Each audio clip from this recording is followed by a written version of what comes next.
ওং নমঃ ভগবতে বাসুদেবায়।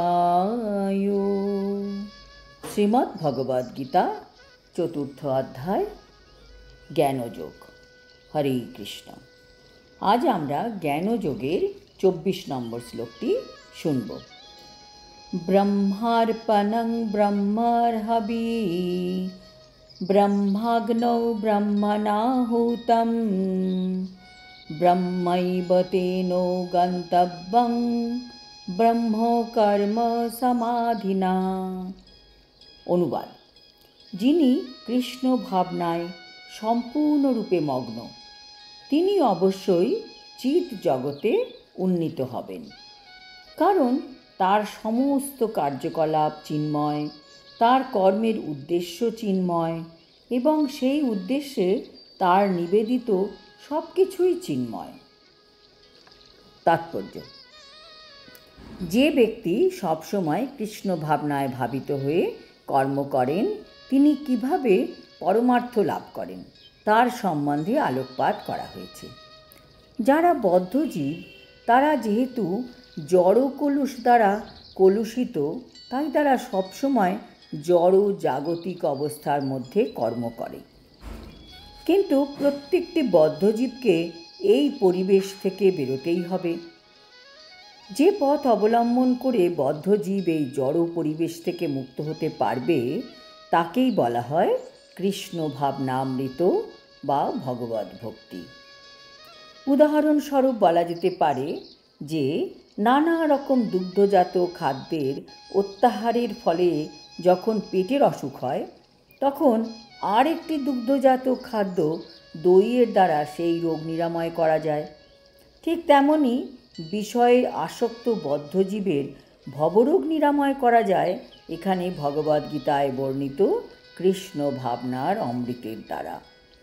ভবরোগ নিরাময়ের এই পন্থাকেই বলা হয় যজ্ঞ, অর্থাৎ যজ্ঞেশ্বর বিষ্ণু বা শ্রীকৃষ্ণকে তুষ্ট করার জন্য যে কর্ম করা হয়। এই জড়জগতের কার্যকলাপ যত বেশি করে কৃষ্ণ ভাবনা অথবা বিষ্ণুর জন্যই কেবল অনুষ্ঠিত হবে, হয় সম্পূর্ণ মনোযোগ সহযোগে, তত বেশি করে জড় পরিবেশ চিন্ময়ত্ব লাভ করতে থাকে। ব্রহ্ম হচ্ছেন চিন্ময়, ভগবান হচ্ছেন ব্রহ্ম বা চিন্ময়। তার দেহ নির্গত রশ্মিচ্ছটাই হল ব্রহ্মজ্যোতি। এই বিশ্ব চরাচরের সব কিছুই এই ব্রহ্ম জ্যোতিতে অবস্থিত। আর এই জ্যোতি যখন মায়া অথবা ইন্দ্রিয় তৃপ্তির দ্বারা আচ্ছাদিত হয়ে যায়, তখন তাকে বলা হয় জড়।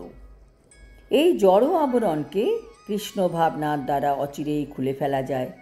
তাই আমরা যখন কৃষ্ণ ভাবনায় ভাবিত হয়ে কোনো কিছু উৎসর্গ করি, তখন অর্পণ, হবি, অগ্নি, হোতা ও ফল সব কিছুই একত্রে একই তত্ত্বে পর্যবসিত হয়, ব্রহ্ম অথবা পরম তত্ত্ব।